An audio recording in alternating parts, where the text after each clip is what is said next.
तेरह जुलाई 2025 को सीरिया के स्वेदा प्रांत में ड्रूज और बेडोइन समुदाय के बीच खूनी हिंसा भड़क उठी थी और इस हिंसा की वजह से पूरा सीरिया जल उठा था।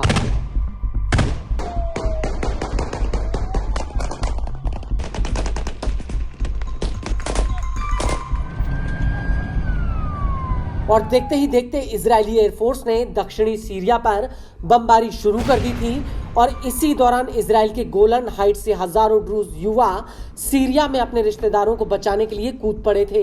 हालांकि इनमें से कुछ ड्रूजों को आईडीएफ ने रेस्क्यू करके वापस ले लिया था, लेकिन कुछ ड्रूज सीरियाई सेना की गिरफ्त में आ गए थे।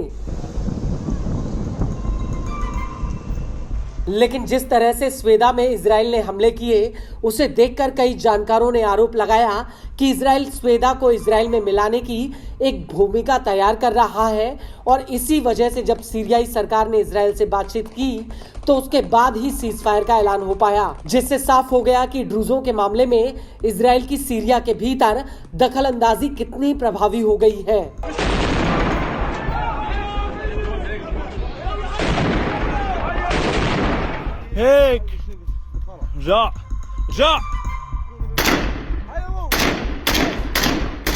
और अब इसी कड़ी में गोलन हाइट से करीब 40 इजरायली और वेस्ट बैंक के 9 परिवार सीरिया के गोलन बफर जोन में जाकर घुस गए और उन्होंने वहां पर एक नए समुदाय के लिए भूमि पूजन समारोह आयोजित किया। कई इजरायली उत्तरी सीरिया के काफी भीतर तक चले गए, लेकिन आईडीएफ ने उन्हें वापस ले लिया था और पिछले महीने भी सीरिया बॉर्डर पर ऐसा ही नजारा देखने को मिला था।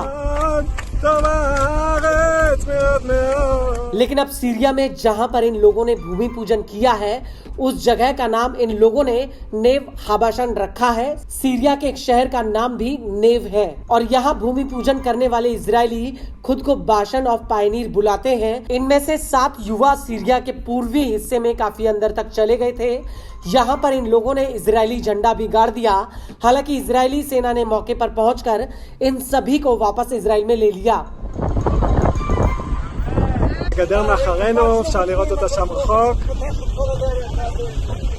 आईडीएफ ने इन्हें हिरासत में लेकर सवाल जवाब किए और बाद में इन्हें छोड़ दिया गया।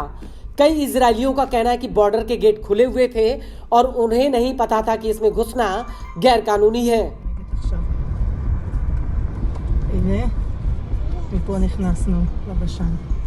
बता दें कि सेना ने इन सभी को पूछताछ के लिए तलब किया है, लेकिन संभावना है कि इन सभी पर कोई मुकदमा नहीं चलेगा।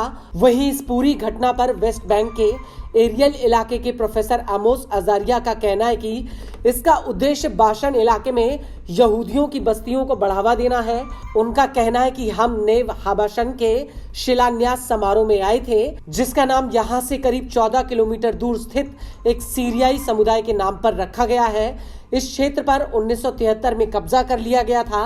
1974 में इसे असद सरकार को वापस दे दिया गया था और दिसंबर में प्रधानमंत्री नेतन्याहू ने कहा कि यह समझौता टूट गया है। उन्होंने इस क्षेत्र को इजरायली नियंत्रण में घोषित कर दिया और कहा कि यह इजराइल राज्य का अभिन्न अंग होना चाहिए।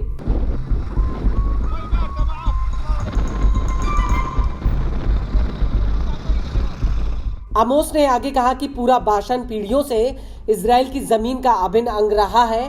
यह वह भूमि है जिस पर मूसा ने विजय प्राप्त की थी। आज ड्रूज पूर्व में बाशन पर्वत पर रहते हैं, जबकि गोलान और पर्वत के बीच सुन्नी जिहादी हमें या ड्रूजों को मारने के लिए घात लगाकर बैठे हैं। उस पूरे इलाके को साफ करके बसाया जाना चाहिए। यह हमारी भूमि का हिस्सा है। ड्रूज हमें अपने साथ रहने का स्वागत करेंगे।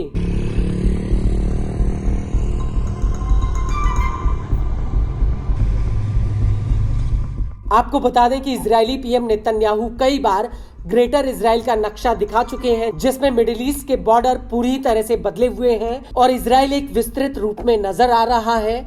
और ऐसे में इसकी संभावना बढ़ गई है कि इजरायली सेना इस इलाके पर कब्जा कर सकती है।